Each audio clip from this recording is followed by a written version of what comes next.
Teseu e os estragos do esquecimento.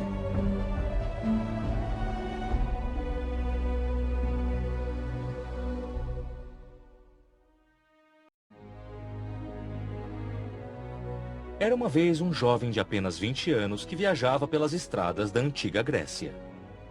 Era bonito, forte e carregava sangue nobre. Seu nome, Teseu. Teseu ia a caminho de Atenas para ser reconhecido pelo pai que nunca conheceu, o rei Egeu. E este homem, cheio de autoconfiança, tinha como objetivo reivindicar o posto que lhe pertencia, o de herdeiro do trono de Atenas. Porque uma revelação recente havia mudado sua vida para sempre. Sua mãe lhe contou o segredo de seu nascimento. Há muito, muito tempo, o rei de Atenas, Egeu, ocupava o trono fazia bastante tempo, mas não tinha um herdeiro para ser seu sucessor. Depois de seu reinado, sua dinastia estava condenada a desaparecer, e isso o rei se recusava a aceitar. Egeu então decidiu falar com os deuses. Eles eram a sua última esperança. Para isso, parte para Delfos, para consultar o oráculo.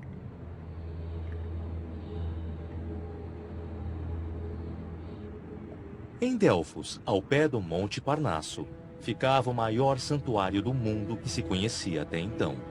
Era aqui que a mulher conhecida como Pítia expressava verbalmente a vontade dos deuses.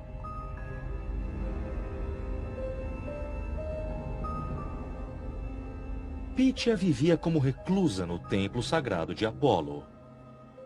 Alçada sobre um tripé, hipnotizada por fumaça e incenso, transmitia aos sacerdotes as palavras divinas.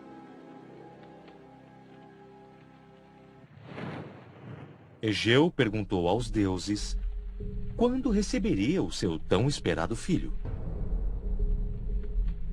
A resposta dada pela Pítia foi enigmática. Não desate a boca do odre, o grande príncipe, antes de chegar a Atenas. Egeu não entendeu o oráculo. Triste e confuso, retornou à sua casa, atormentado pelo enigma. Durante o caminho de volta, parou em Trezena, sem imaginar que seu desejo estava prestes a se tornar realidade.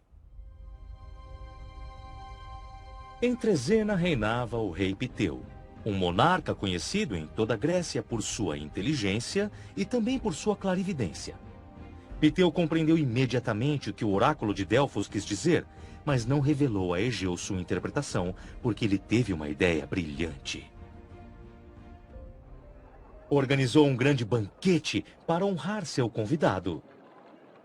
Deu a Egeu vinho até que ele desmaiasse e colocou a própria filha Etra na cama de Egeu. E assim, através da artimanha de Piteu, Teseu foi concebido. Quando Etra disse a Egeu que estava grávida, o rei ficou muito feliz. Mas também ficou muito preocupado, pois Atenas estava ameaçada por todas as frentes. Tinha muitos inimigos e entusiastas ao trono que fariam qualquer coisa para chegar ao poder, incluindo matar uma criança e acelerar a morte de um idoso.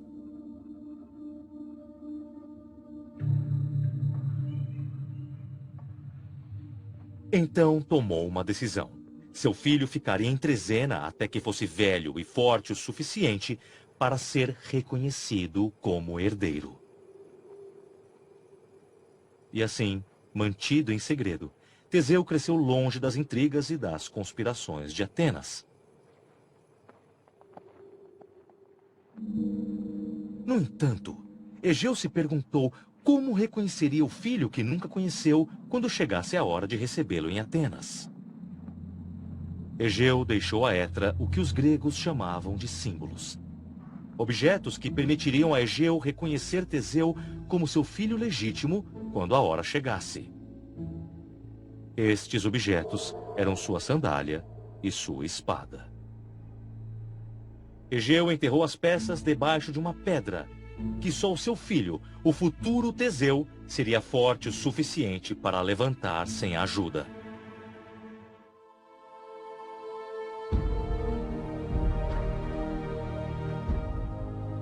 "16 anos se passaram. Teseu havia se tornado um homem belo, forte, educado, corajoso, impetuoso e, como todos os jovens de sua idade, fascinado pelos feitos dos grandes heróis gregos. Desenterrou no lugar indicado pela mãe a sandália e a espada de seu pai.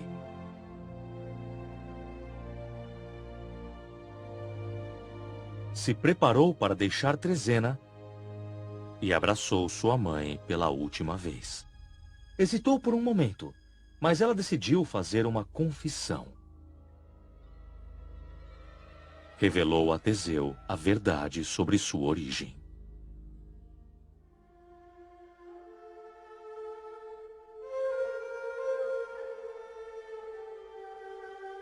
O motivo pelo qual Piteu enganou Egeu para dormir com sua filha Etra foi porque ela havia sido recentemente estuprada por um dos amantes mais infames do Monte Olimpo, o deus Poseidon.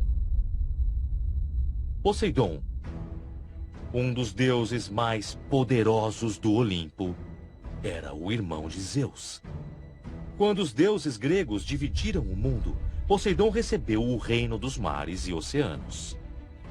Poseidon levava o tridente que fincou tanto no mar como em terra firme. Era o deus das tempestades e dos terremotos. Era o deus conhecido como o agitador da terra. Encarnava a raiva, a desordem, o perigo e a violência.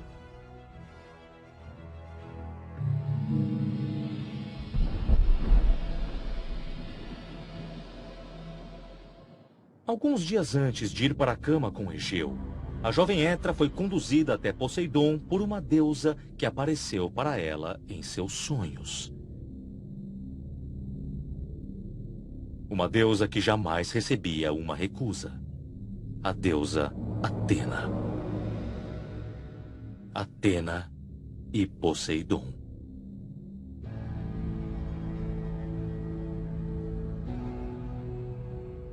A deusa da guerra e o deus das tempestades. Sempre discutindo e lutando, os dois não se suportavam nem por um instante. Como um sinal de paz, Atena, não sem segundas intenções, entregou a pobre Etra ao apetite sexual de Poseidon.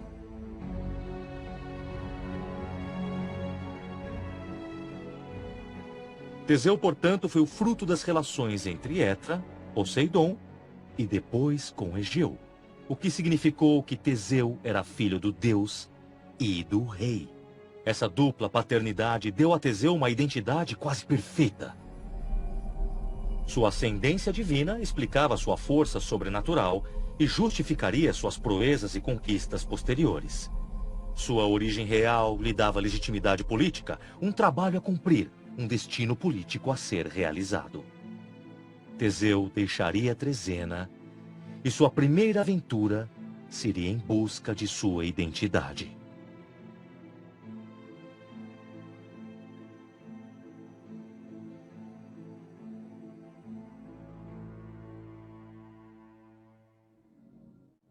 Para chegar a Atenas, havia duas rotas. A mais segura seria pelo mar, e outra muito mais perigosa, que era pela estrada. A estrada atravessava a Grécia passando pelo Istmo de Coríntio, através de montanhas íngremes e caminhos rochosos. Mas acima de tudo, durante anos, o perigo provinha de monstros e bandidos que aterrorizavam a área.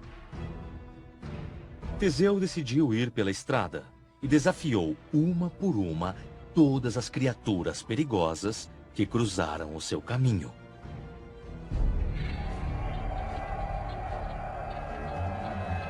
Sua maior vitória foi sobre o impiedoso Procusto, um bandido infame que prendia os transeuntes a um leito. Um leito que era grande demais ou pequeno demais para eles, e trabalhava para fazê-los se encaixarem nele, esticando os membros se o leito fosse grande ou cortando as extremidades se fosse pequeno demais. Na vitória, Teseu aplicou o mesmo castigo que Procusto havia dado às suas vítimas. De certo modo, Teseu aplicou a lei de Talião, olho por olho, dente por dente. Procusto definharia no mesmo leito que havia reservado aos viajantes. Ele foi cortado para caber nele. Como efeito secundário, hoje em dia utiliza-se a análise de Procusto para fazer a escala uniforme de qualquer coisa que não se encaixe perfeitamente a um molde. Finalmente, Atenas. As histórias sobre os feitos de Teseu se espalharam e as sandálias e espada do jovem corajoso foram reconhecidas por seu pai. Aqui, o rei e o herdeiro, Egeu e Teseu, finalmente se unem.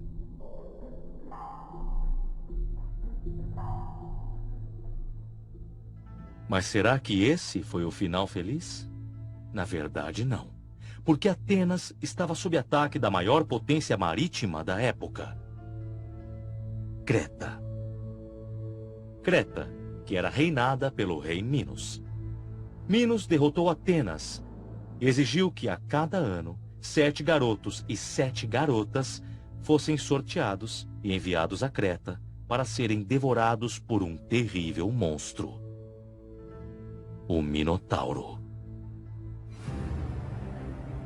O Minotauro, uma fera monstruosa com a cabeça de um touro e o corpo de um homem.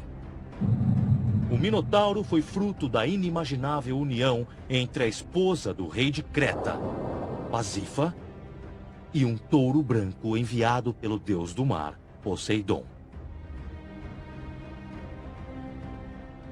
A pobre Pasífa não teve culpa por essa união tão bestial. Ela foi vítima da vingança dos deuses por um erro cometido por seu marido, o rei Minos. Para provar aos seus irmãos que Poseidon o protegia, Minos pediu ao deus que lhe presenteasse com um touro branco como a espuma das ondas e prometeu sacrificá-lo em honra a Poseidon. Poseidon entregou o touro branco. Mas quando Minos se deparou com um animal tão lindo e tão puro, não teve coragem de sacrificá-lo. Poseidon, furioso, amaldiçoou a esposa de Minos, a rainha Pasífa, com um feitiço de amor. Pasífa se apaixonou loucamente pelo touro branco e fez de tudo para copular com ele. Foi a partir dessa monstruosa união, fruto da ira de um deus, que nasceu o touro de Minos, a besta conhecida como Minotauro. Minos queria esconder o adultério escandaloso cometido por sua esposa, e para isso prendeu o Minotauro em um labirinto, no qual se tornou prisioneiro e soberano. E assim o Minotauro cresceu longe da atenção de Creta. Mas o monstro precisava se alimentar. E depois de derrotar Atenas, Minos exigiu que o preço da derrota fosse a carne humana. Teseu, encorajado por suas primeiras vitórias, prometeu livrar Atenas desse flagelo. Quando os emissários de Minos chegaram, como faziam anualmente, para recolher a dívida, Teseu apareceu e, para a surpresa de todos, se ofereceu para ir a Creta. Egeu tentou convencer o filho a desistir da missão, mas Teseu se recusou e partiria para lutar contra o Minotauro. E assim foi. Mas Egeu lhe pediu uma coisa: que o barco partisse com uma vela preta como sinal de luto. E se retornasse vivo, o barco deveria portar uma vela branca.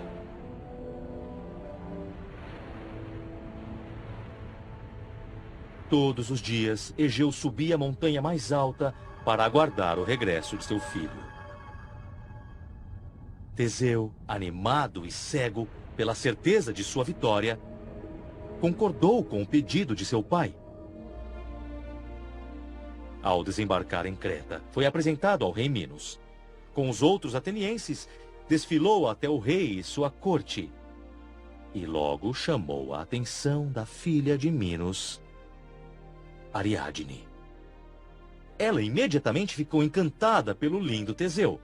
Foi amor à primeira vista.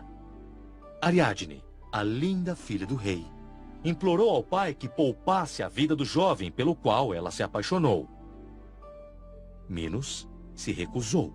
O jovem era ateniense acima de tudo e, portanto, um inimigo. Teseu também se apaixonou por Ariadne, mas se recusou a desistir de seu plano. Revelou o motivo e sua vinda a Creta para Ariadne. Entraria no labirinto para lutar contra o Minotauro e tinha certeza de sua vitória. Ariadne não duvidou da força de seu pretendente, mas revelou que ele estava entrando em uma armadilha. O jovem havia se esquecido de um pequeno detalhe. Entrar no labirinto era fácil. Sair dele era muito difícil.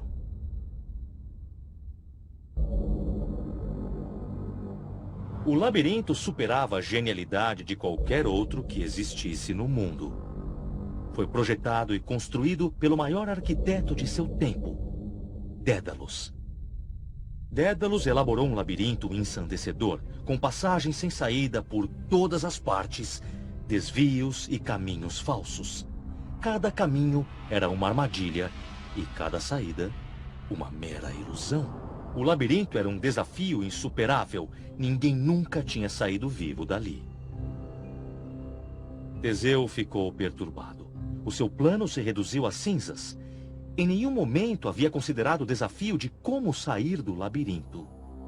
Apenas um homem tinha a resposta: o próprio Dédalus. Ariadne o procurou e implorou que revelasse o segredo do labirinto. Comovido pelo amor que a princesa sentia por Teseu, o arquiteto disse que só havia um jeito de sair, registrando o caminho pelo qual havia entrado.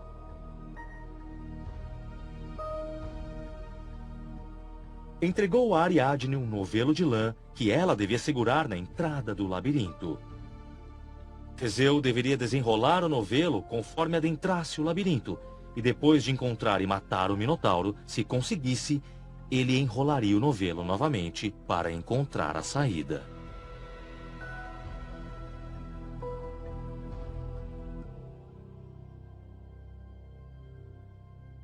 Ariadne entregou o novelo a Teseu sob uma condição: que a levaria a Atenas com ele quando tudo tivesse acabado. Não estava apenas prestes a trair o seu pai, mas também a sua pátria.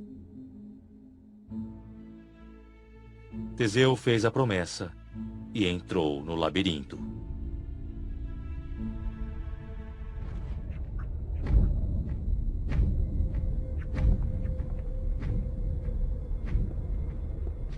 Ele caminhou e caminhou pelo que pareceu uma eternidade. E de repente, ouviu a respiração ofegante do Minotauro. E logo ficou cara a cara com o monstro.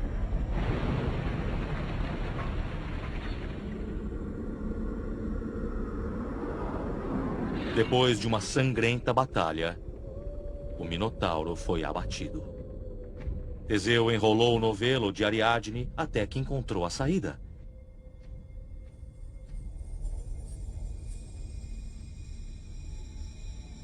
Ele imediatamente libertou seus compatriotas atenienses e fugiu com Ariadne.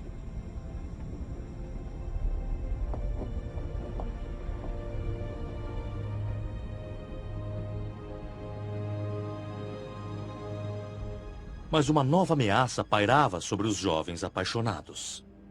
Apesar de ser filho do Poseidon, Teseu havia acabado de matar o Minotauro, uma de suas criaturas. E ofender um deus como Poseidon não passa impune.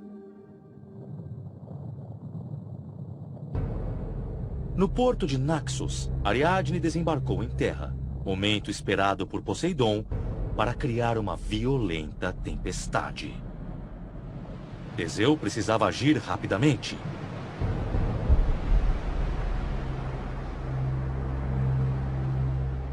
Ou ele fugia da tempestade, ou desembarcava para procurar Ariadne sob o risco de o navio ser arremessado contra as pedras costeiras. Mas Atena interveio antes. Implacável, a deusa patrona dos atenienses ordenou que Teseu zarpasse para que o navio não afundasse e deixasse Ariadne para trás e se esquecesse dela. O destino dele estava escrito em outro lugar.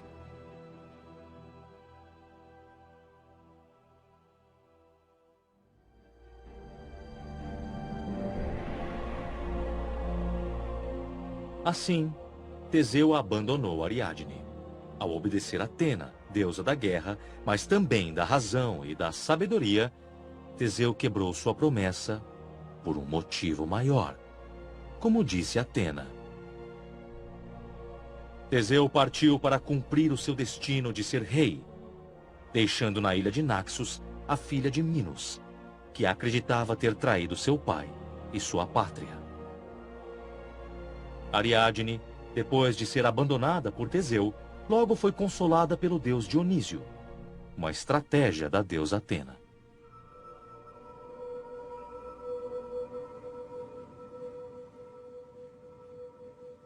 Enquanto isso, em Atenas, o velho rei Egeu continuava a subir todos os dias a colina que tinha vista para o mar.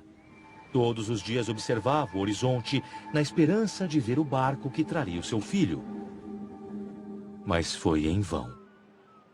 O mar estava deserto.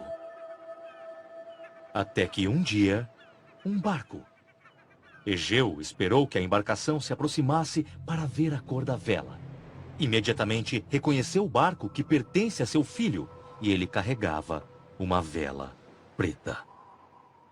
Teseu estava morto.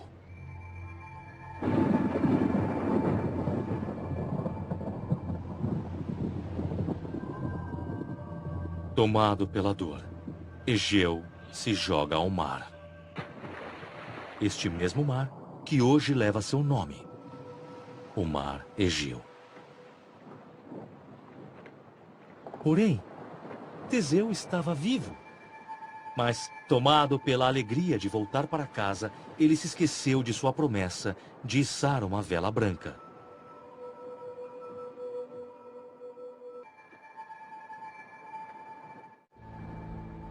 Ao desembarcar em Atenas com seus compatriotas, Teseu se deparou com uma cidade que, ao invés de estar feliz com o seu retorno, estava tomada pela tristeza. Sim, ele havia salvado Atenas das terríveis garras do Minotauro, mas o rei da cidade estava morto.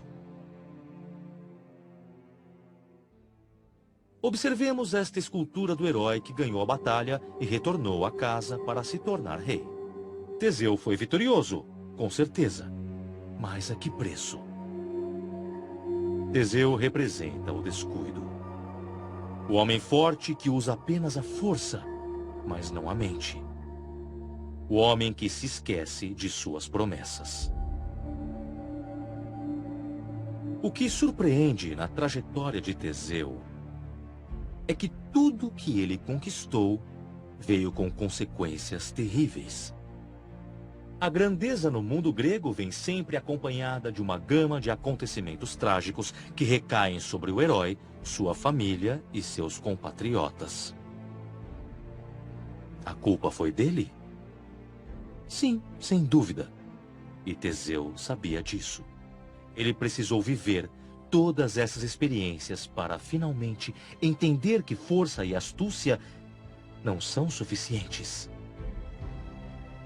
Assim que compreendeu seus erros, Teseu, que chegou a virar rei, unificou as cidades, instaurando a justiça e a paz, e devolveu o poder ao povo, fundando um novo regime, que se chamava democracia. E logo se exilou em um lugar onde não seria encontrado. Sem dúvida, havia entendido finalmente quais os estragos que o esquecimento pode causar para aqueles que se deixam dominar por ele.